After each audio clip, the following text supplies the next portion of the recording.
प्रिय दर्शकों, नमस्कार।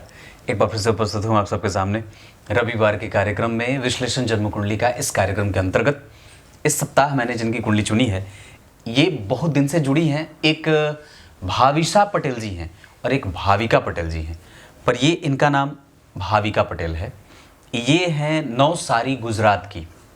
नवसारी गुजरात की 9 मई 2004 सुबह 8:25 इनका डेट ऑफ बर्थ है। शुरू करते हैं आज का कार्यक्रम। कहीं नहीं जाना है। शुभम यादव जी लिखते हैं कि इस रविवार तो मुझे पता है कि आप मेरी कुंडली चुनेंगे, और भी बहुत लोग हैं जो लिख रहे थे। बिल्कुल ली जाएगी कुंडलियाँ, आप लोग ज़रूर ही लिखा करिए। आशा जी की कुंडली अभी तक मुझे डेट ऑफ बर्थ वगैरह नहीं मिला है। हो सकता है कि शायद आप लिखती हो डिलीट हो जाता हो, ऐसा भी होता होगा ऑप्शन कुछ उन लोगों का। तो आप ज़रूर ही एक बार फिर से लिख दीजिए। आपकी कुंडली चुन लेनी चाहिए और वो नहीं चुनी जा रही है। बाकी एक एवी मोटिवेशन करके हैं, उनका कमेंट मुझे दिखा था, बहुत अच्छा लगा। नीतू रॉय जी हैं। एक और भी हैं, शुभम यादव तो लिखते ही हैं, बड़े अजीब से उनके कमेंट आते हैं। एक JEE 2024 है।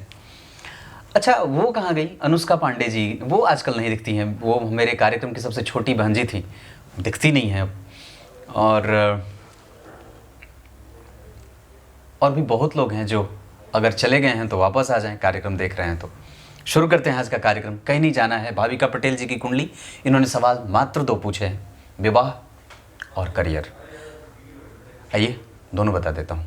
सबसे पहले आपको इनकी कुंडली के पंचांग से मिला देता हूँ। ये इनकी कुंडली है, वृषभ लग्न की कुंडली, और लग्न के अधिपति धन भाव में। लग्न के अधिपति का धन भाव में जाना बहुत अच्छा माना जाता है, और खास करके अगर वो उस भाव के अधिपति पे किसी भी तरीके से, हालांकि ये स्थिति यहाँ पे लागू नहीं हो रही है, लेकिन लग्न के अधिपति का धन में जाना शनि और मंगल के साथ, तो थोड़ी सी समस्या भी होगी। पर ध्यान से समझने वाली बात है कि धन भाव में कौन कौन बैठा। तो मंगल बैठे, जो इस कुंडली के लिए सप्तम भाव के अधिपति हैं। इसका अर्थ होगा कि व्यक्ति अपने खुद का कारोबार भी अगर करना चाहे तो कर सकता है। और भाग्य भाव के अधिपति और दशम भाव के अधिपति, ये दोनों भावों के अधिपति जब जन्म कुंडली के धन से बनाएंगे संबंध, तो इसे राजयोगों की भांति ये परिणाम देने वाले भी बन जाएंगे। क्योंकि वृषभ लग्न की कुंडली में राजयोग कारक होते हैं शनि, और उनका संबंध जब जन्म कुंडली में लग्नेश के साथ हो जाएगा, विचार करिए, तो लग्न के अधिपति शुक्र और दशम के अधिपति शनि। तो लग्न और धन या दशम, इनका संबंध जब धन भाव से बनेगा तो इसे संपूर्णतया धन के मामले में या स्वभाव के मामले में, व्यवहार के मामले में ये कुंडली अच्छी होगी। व्यक्ति प्रतिक्रियावादी होता है और अपडेट होता है, गंभीर होता है। वो कभी भी किसी चीज पे बहुत ज्यादा देर तक अटकता नहीं है, और संबंधों को एक नया और निश्चित आयाम देना चाहता है। वो किसी को भी बीच में से छोड़ना नहीं चाहता, और उसको हमेशा ही एक नया स्वरूप देना चाहता है, ये भी कही जा सकती है। गुरु यहाँ चतुर्थ भाव में बैठे हैं, पर अष्टम भाव के अधिपति और लाभ भाव के अधिपति हैं। ध्यान से समझिएगा, कुछ मामलों में गुरु की दशा जातक के जीवन में अच्छी जाएगी, पर कुछ मामलों में आरंभ की जो दशा है वो स्वास्थ्य और माता से संबंधित चिंताएं, मानसिक व्यग्रता और कई तरीके से थोड़ी बहुत लाभ को कमजोर करने वाली भी हो सकती है। हालांकि यहाँ पे व्यक्ति जब कभी भी कुछ इकट्ठा करने चलेगा अपने नाम पे, तो थोड़ी बहुत उसको दिक्कत भी होती है। सामान्यतया कागजी कार्रवाई आदि भी आप इसे जोड़ के देख सकते हैं। पर लाभ भाव के अधिपति होकर के बैठे हैं तो यहाँ पे वो ठीक होंगे। पर वस्तुतः उन्होंने चंद्रमा को कम से कम देखा है, तो पराक्रम भाव के अधिपति तीसरे भाव में। अब इसका अर्थ समझाता हूं। तीसरे भाव के अधिपति का जन्म कुंडली के अष्टम भाव में जाना व्यक्ति के मेहनत को कई गुना बढ़ाए, और व्यक्ति से मेहनत की अपेक्षा कुंडली रख रही है। वहीं गुरु की दृष्टि किसी भी भाव के अधिपति पे अगर गुरु की दृष्टि पड़ती है तो उसे अच्छा कहा जाता है। और इससे भी अच्छी बात यह होती है कि जब 2 केंद्रों के अधिपति क्रमशः जब एक भाव में बैठ जाते हैं तो इसे भी अच्छा होता है। इससे भी जातक की कुंडली को बल मिलता है। कोई एक हैं, कुछ नाम याद नहीं है, उन्होंने मुझे कल फोन किया कि क्या दशम स्थान के सूर्य कमजोर या खराब होते हैं। मैंने कहा ऐसा नहीं है। दशम स्थान के सूर्य आपकी मानसिक चिंता को बढ़ाने वाले अवश्य हो सकते हैं, और वो भी इसलिए क्योंकि जातक अपने डिग्निटी को लेकर के बहुत ही ज्यादा सेंटर्ड रहता है। आप समझ रहे होंगे। एक मेरे पास कुंडली आई थी, उनका नंबर मेरे पास सेव है। वो दिल्ली के बिल्डर थे, पर उनके ऊपर सीबीआई वालों की रेड पड़ गई थी एक बार। तो उसके बाद उन्होंने मुझे कुंडली दिखाई थी, रेड पड़ने के बाद। तो उन्होंने मुझसे पूछा कि क्या पंडित जी इसमें कोई ऐसा योग है कि आ, ये जातक कई बार होता है लोग आपसे पूछते हैं पर बताते नहीं है, किसी कानूनी दाव पेच में या फिर सीबीआई आदि का, जो इनकम टैक्स वालों का होता है। सीबीआई का काम क्या है मुझे नहीं पता, आईबी का काम क्या है मुझे नहीं पता, और इनकम टैक्स का काम क्या है मुझे नहीं पता, क्योंकि मुझे इन सब चीज़ों की जानकारी नहीं है। और मुझे अपने क्षेत्र की जानकारी है, जो छोटी मोटी जानकारी है वो आपके साथ मैं साझा करता हूँ। तो उन्होंने मुझे बात कही कि मेरे लिए सीबीआई भी वही है, आईबी भी वही है, और पता नहीं वो जो होते हैं वो रॉ भी वही है। मैं सबको एक ही दृष्टि से देखता हूँ, ये कानून की संस्थाएं, भारत सरकार की संस्थाएं हैं कानूनी रूप से। चलो ठीक है, उस पर नहीं जाऊंगा। तो उन्होंने मुझसे पूछा कि क्या इस जातक की कुंडली में ऐसे सीबीआई वगैरह का कोई चक्कर है। तो मुझे ये चीज बताने से पहले मैंने उनकी कुंडली में क्या देखी थी बात, सूर्य कैसा है और सूर्य के ऊपर पापक ग्रहों का प्रभाव, कितने पापक ग्रहों का प्रभाव है। तो उनकी कुंडली में राहु का प्रभाव सूर्य पे था, उनकी कुंडली में राहु का प्रभाव सूर्य पे था। इस कारण से मैंने ये बात कही, और चूंकि उनके ऊपर से सूर्य या राहु की दशा भी चल रही थी, मैंने ये बात कही कि हां निश्चित रूप से जातक इन दोनों ही दशाओं में जरूर ही ऐसे पचड़े में फंस सकता है, क्योंकि वो जातक सरकार से जुड़ करके काम भले करे ना करे, पर सरकार से उसको परेशानी मिली, और निश्चित रूप से मिली थी। ठीक उसी तरीके से अगर जन्म कुंडली के 10वें भाव के अधिपति मंगल और शुक्र जैसे ग्रह के साथ है, जो कि 6वें भाव के अधिपति हैं, ध्यान से समझिए, लग्नेश होने के साथ साथ शुक्र 6वें भाव के भी अधिपति होते हैं। तो लग्न यानी कि 10वें भाव के अधिपति और लग्न का अधिपति 6वें भाव के अधिपति जो कि लग्नेश भी हैं, इनके साथ जब युति करेगा तो प्रायः व्यक्ति को कई बार धन हानि के संकेत भी देखने को मिलेंगे, क्योंकि लग्नेश खाली लग्न का ही परिणाम ना करके 6वें भाव का भी परिणाम करेंगे, है कि नहीं बात। क्योंकि ग्रह को जब दो राशियां मिली हैं तो ये दोनों ही भावों का परिणाम करेगा। अब आपको मैं एक यहां पे 5 मिनट का सेशन ले लेता हूं, या 2 मिनट का। 2 सूत्र आपको बताता हूं, हमेशा याद रखिएगा। भाग्य भाव के अधिपति नीच के भी होकर के अगर द्वितीय भाव में बैठे हों, या भाग्य भाव के अधिपति नीच के भी होकर के लग्न में बैठे हों, जैसे अगर यहां पे 6 नंबर लिखा हो और शुक्र यहीं बैठे हों, तो यहां 6 नंबर लिखेगा तो भाग्य में क्या लिखेगा, 2, 2, 3, 4, 5, 6, यानी कि शुक्र भाग्य भाव के अधिपति हो और लग्न में बैठे हों, या बुध अगर लग्न के अधिपति हो और 12 में बैठे हों, तो ऐसी अवस्था में जातक को बहुत ज्यादा परेशानी नहीं होगी धन को लेकर के और उसके प्रेस्टीज को लेकर के। कारण मैंने क्या बात कही, अगर लग्न में ही नीच का कोई ग्रह बैठा हो जो भाग्य भाव का अधिपति हो या पंचम का अधिपति हो, यह कंडीशन आप देख सकते हैं कि कहां कहां यह बात लागू होगी। मैंने उदाहरण में एक कुंडली बताई कि अगर वो कन्या लग्न की कुंडली हो और शुक्र लग्न में ही नीच के बैठे हो, तो कन्या लग्न की कुंडली के लिए शुक्र 12वें नहीं 9वें भाव के अधिपति होते हैं। 9वें भाव के अधिपति होकर के, मतलब कहने का अर्थ मेरा यह है कि कोई भी ग्रह अगर केंद्र और त्रिकोण से संबंध बनाएगा तो वो प्रायः अपने ऊपर घटित होने वाले बहुत सारे दुर्योगों का स्वयं ही शमन कर देता है, मतलब खत्म कर देता है। अगर शुक्र लग्न में नीच के बैठे हों, या अगर कर्क लग्न की कुंडली हो मंगल लग्न में ही नीच के बैठे हों, तो थोड़ी बहुत समस्या देने के अतिरिक्त तो वो आपको परेशानी नहीं देंगे, आपको आगे निकाल देंगे, उबार देंगे। हाँ, छोटी मोटी व्याधियां, छोटे मोटे स्वास्थ्य से संबंधित समस्याएं देखने को अवश्य मिलती हैं, पर इसका अर्थ यह नहीं कि जातक आर्थिक रूप से और सामाजिक रूप से परेशान रहेगा, ऐसा नहीं है। ठीक वही दूसरे सिद्धांत में अगर बात करें तो अगर सूर्य के ऊपर राहु का प्रभाव होगा तो जातक शासन प्रतिशासन से परेशान होता है। इनकी कुंडली में सूर्य के ऊपर राहु का प्रभाव है, क्योंकि सूर्य राहु के साथ बैठे हैं।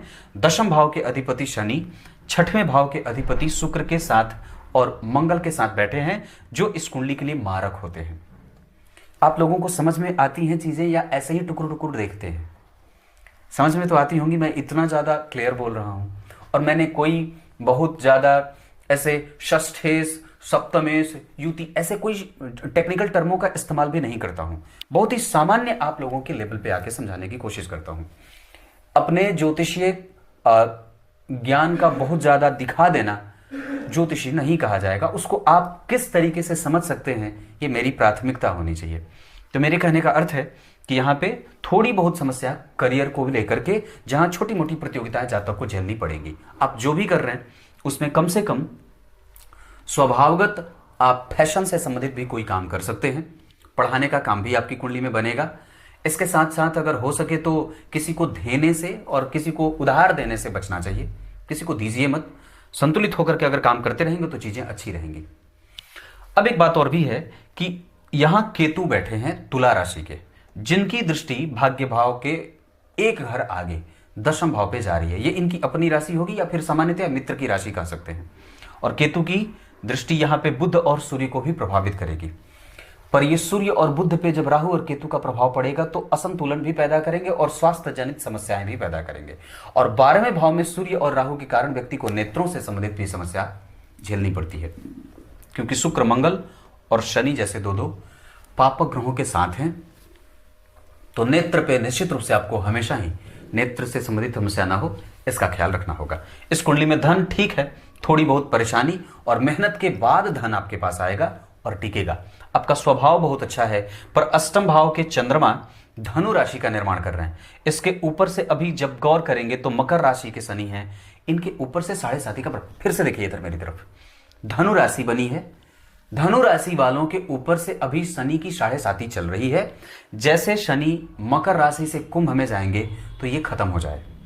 और वस्तुतः शनि के ऊपर जो अष्टम भाव में बैठे हैं, जो इस कुंडली के लिए मेहनतकश इंसान को बना रहे हैं, और शनि और मंगल जैसे दो पापक ग्रहों के प्रभाव के कारण व्यक्ति में उग्रता, व्यक्ति के स्वभाव में व्यग्रता, क्रोधी और असंतुष्ट होने का भाव, साथ ही साथ थोड़े बहुत मानसिक असंतुलन का कारण भी कभी कभी बनेगा। और वो कृष्ण पक्ष के जैसे जैसे व्यक्ति अमावस्या के निकट जाएगा वैसे वैसे ये चीजें बढ़ती जाएंगी।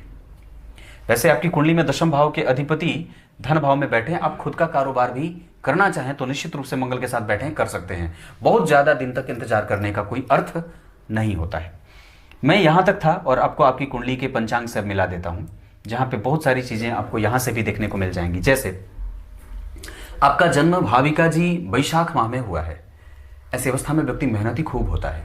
उत्तरायण में जन्मे हैं आप, तो ऐसी अवस्था में व्यक्ति के पास पिता का सुख और पिता का बल, पिता अनुभवी हो, और ऐसी अवस्था में कई बार व्यक्ति का आत्मबल कभी भी चरमराता नहीं है।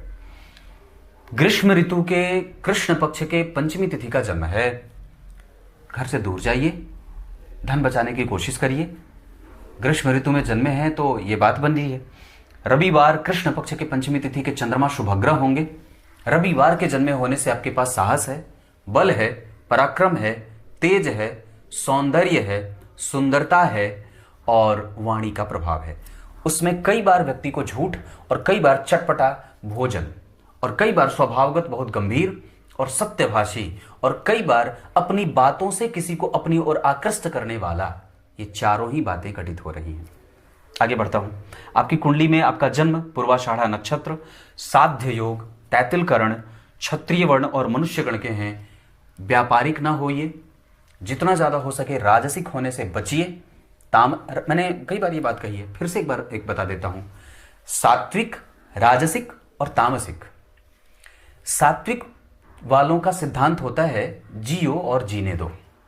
सबके बारे में वो चिंतित होते हैं और सबके फिक्र को रखने वाले और सबकी फिक्र करने वाले लगभग होते हैं।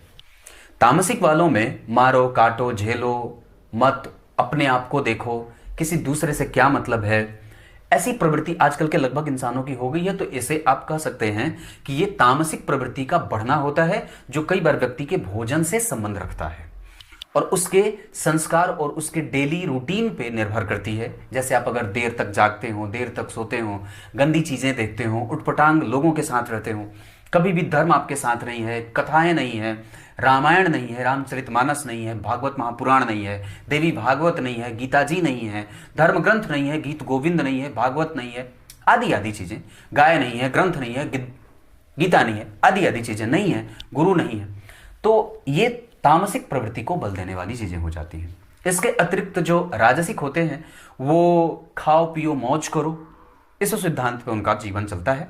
आराम से रहो, अपने आप में रहो और जैसे भी हो लोगों की मदद करने की भावना उनमें होती है, पर राजसिक होते हैं, सुख और असुख में उनको भेद पता होता है। मतलब वो सत्य और असत्य के बीच के भेद को समझने में थोड़े होते हैं, जहां वो सत्य को भी पहचानते हैं और असत्य भाव को भी समझते हैं।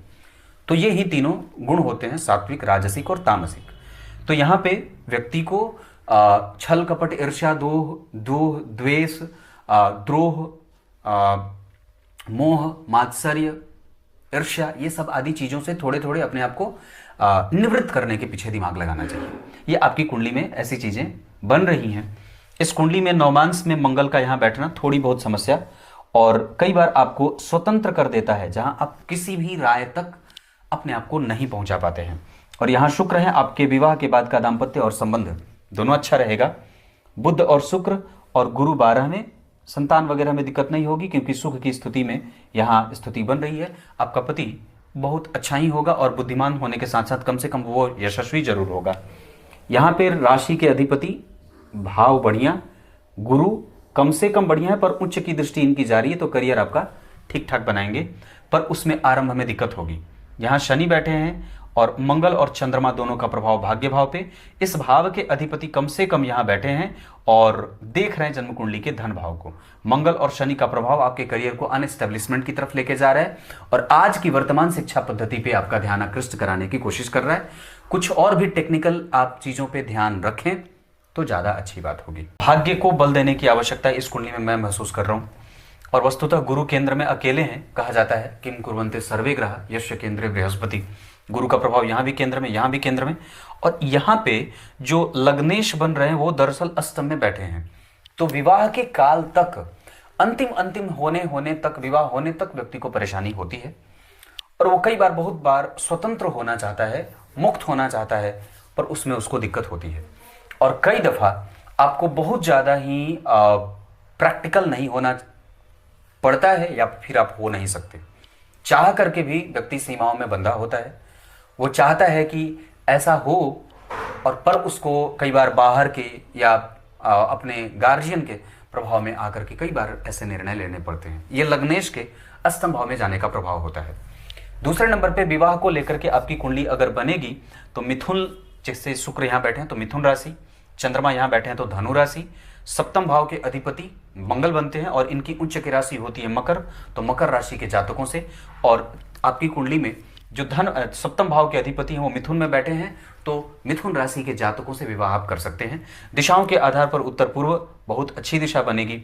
मृगशिरा नक्षत्र, लग्न कमजोर है, लग्न को बल देने की आवश्यकता है। इस वजह से मंदिर, एकादशी, गुरुवार को नमक बंद, सूर्य को अर्घ्य, दुर्गा देवी की उपासना, देवी कवच का पाठ और किसी मंदिर में बैठ करके कम से कम जो भी आप मंत्र वगैरह जपते हो तो वहां पे मंदिर में जाकर के ये काम किया करिए। एक बात मैं बता देता हूँ, आप लोग जितने भी पूजा पाठ वगैरह करते हो कोशिश करिए कि किसी सार्वजनिक मंदिर का प्रांगण हो। आपके अपने शिव जी ठाकुर जी की पूजा पहले करिए और उसके बाद उठ करके किसी सार्वजनिक मंदिर में जाकर के थोड़ी देर ही बैठ करके अपना मंत्र सिद्ध किया जा सकता है। तो ये काम भी आपकी कुंडली में बहुत अच्छा रहेगा। मंगल इस कुंडली में यहां बैठे हैं। इस कुंडली में मंगलिक दोष नहीं है, पर चंद्र कुंडली से ये कुंडली मंगलिक होगी क्योंकि चंद्रमा से 7 घर आगे मंगल जा रहे हैं। पंचम भाव के अधिपति 12वें और गुरु से दृष्ट हैं, तो पंचम भाव यानी कि व्यक्ति का एजुकेशन तो ठीक है पर उससे जुड़ करके उसको लंबी दूरी तय करनी पड़ती है, तब जाकर के उसको उसका यश मिलता है। बुध आपकी कुंडली में अश्विनी नक्षत्र के हैं, अनुभव उनके पास बहुत ज्यादा है, पर सरकार और कई बार आपका जो क्षेत्र होता है, जैसे आप जिस क्षेत्र की भी तैयारी करते हैं, वो आपका संपूर्ण लाभ कई बार नहीं उठा पाता है। ये बात मतलब आपके पास नौकरी होने के कई गुना चांस है और योग बने भी हैं, पर वस्तुतः चूंकि दशम स्थान के अधिपति मंगल के साथ बैठे हैं जो कि इस कुंडली का सप्तमेश होता है, तो व्यापार के भी योग कई गुना ज्यादा हैं। अगर आप रिस्क लेंगे तो आप व्यापार में भी आगे 100% बढ़ सकते हैं। गुरु पूर्वा फाल्गुनी के बैठे हैं, शुक्र का नक्षत्र, शुक्र जन्म कुंडली में धन में और पंचम भाव के अधिपति जन्म कुंडली में 12वें, चतुर्थ भाव के अधिपति के साथ। अपने जन्म स्थान से दूर जाइए तब जाकर के आपका काम बनेगा। विवाह के योग आपकी कुंडली में चंद्रमा में सूर्य 2023 के जुलाई से, और वैसे आपकी कुंडली में राशि धनु की है और गुरु अभी मीन के हैं, यानी कि अगर ये गुरु यहाँ हैं तो धनु से जब वो मकर में मीन से क्षमा करें, मीन में है वो, आपकी कुंडली में धनु के हैं, तो मीन से वो जा रहे हैं तो भी विवाह का योग बनेगा, जब ये मेष में जाएंगे तो भी विवाह का योग बनेगा। तो अभी आपकी कुंडली में लगातार विवाह के योग बन रहे हैं, ये बात मैंने कही। अब क्या बताऊं, एक बात है, आने वाली है मंगल की दशा। व्यापार वगैरह कुछ शुरू करना होगा तो 24 के नवंबर के बाद आप शुरू कर सकते हैं या जनवरी में विचार कर सकते हैं, पर वस्तुतः पहले आपको विवाह कर लेना होगा। वक्त पे ही विवाह करिएगा, बेवक्त विवाह ना करिएगा। कई बार हम करियर को इतना ज़्यादा आगे रख देते हैं कि विवाह आदि ऐसे धार्मिक संस्कारों पे हमारा ध्यान ही नहीं जाता है, और बाद में हमें पश्चाताप के अतिरिक्त कुछ भी नहीं मिलता है, क्योंकि करना तो सभी चाहते हैं। ये बात है। आपकी कुंडली में आपका दाम्पत्य विवाह के बाद बिल्कुल भी कमजोर नहीं है। सप्तम भाव में केतु राहु का प्रभाव थोड़ी बहुत वैमनस्व का भाव देता है, पर ये दोनों बैठे बिल्कुल भी कमजोर नहीं है। कम से कम गुरु जो है वो यहां देख रहे हैं, कम से कम गुरु की दृष्टि शनि पे है जो इस कुंडली के लिए पंचमेश और षष्ठेश होते हैं, और गुरु की दृष्टि बुध पे है जो इस कुंडली का लग्नेश होता है। तो घबराने की कोई बात नहीं है। थोड़ी बहुत आशंकाएं कमजोर और देर दोनों की बन रही हैं। सुख, जीवन का होप और जो ऑप्टिमिस्टिक प्रवृत्ति होती है, इसे कभी भी कमजोर ना करिएगा। हमेशा ही पैरेलल काम करिए। सामने वाले को लेकर के कोई भी प्रतिक्रिया जल्दी ना दीजिए, किसी के बारे में भी कोई धारणा जल्दी ना बनाइए, और जितना ज्यादा हो सके आत्मसंतुलन बना करके काम करने की कोशिश करिए। इसमें सबसे ज्यादा सहायता आपकी कुंडली में गणेश जी के संकटनाशक स्तोत्र का पाठ, अथर्वशीर्ष का पाठ आदि आदि चीजें भी आपको करते रहने की आवश्यकता है। तब तक के लिए कुछ इसी तरीके से आज के कार्यक्रम का समापन करते हैं। तब तक के लिए आपके कुंडली का भाग्यबल ठीक है, धन ठीक है, लग्नेश ठीक है, धनेश धन का रोजगार कम, बैंकिंग वगैरह की नौकरी भी आपकी कुंडली में बहुत अच्छी बनेगी, क्लरिकल जॉब भी आपकी कुंडली में बहुत अच्छा बनेगा। सरकार से बच के रहिएगा, कोई इंक्वायरी और कोई जांच वगैरह हो तो थोड़ा बचना चाहिए। पिताजी के साथ संबंध कमजोर ना हो, इसका भी ध्यान रखना चाहिए। वैसे उनके स्वास्थ्य पे ज्यादा फोकस रखने की आवश्यकता होगी।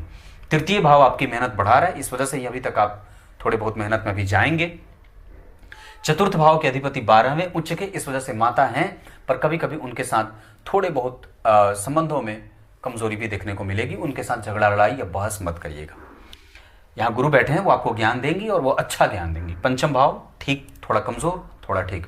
उच्च के ग्रह के साथ बैठे ग्रह की बल की स्थिति बढ़ती है, पर पंचम भाव के अधिपति चतुर्थ के साथ गए हैं, इस वजह से थोड़ी बहुत समस्या तो अवश्य रहेगी मेंटल पीस को लेकर के, और यश, कीर्ति, मान, सम्मान आदि आदि चीजों को लेकर के। संतान आदि का पक्ष भी कमजोर ना हो, इस वजह से बिना कुंडली मिलाए विवाह मत करिएगा। पंचम भाव मंगल का प्रभाव झेल रहा है। शनि मंगल का एक साथ बैठना कई बार दैक्यानुस या कमजोरी दिखाता है। छठवें भाव के अधिपति द्वितीय, ये दारिद्र पैदा करते हैं। एकादशवें भाव के अधिपति पंचम या चतुर्थ में अच्छे होते हैं। सप्तम भाव के अधिपति द्वितीय में ये विवाह के प्रभावों को कई बार विलंब से लगाने का काम करते हैं। आठवें भाव के अधिपति पंचम में या चतुर्थ में जाते हो तो थोड़ी बहुत कमजोरी बनती है संतान, सुख और मानसिक शांति को लेकर के। चल अचल संपत्ति में भी गड़बड़ी होती है, हालांकि वक्त पे आने के बाद व्यक्ति को वो चीजें गुरु अवश्य दिलवा देंगे, क्योंकि आपकी कुंडली में शुक्र कम से कम शनि और मंगल के साथ हैं, और सूर्य अगर 12वें उच्च के बैठे हैं राहु के साथ, थोड़ी बहुत समस्या के बाद वो चीजें मिल जाएंगी। वो भी घबराने वाली कोई बात नहीं है।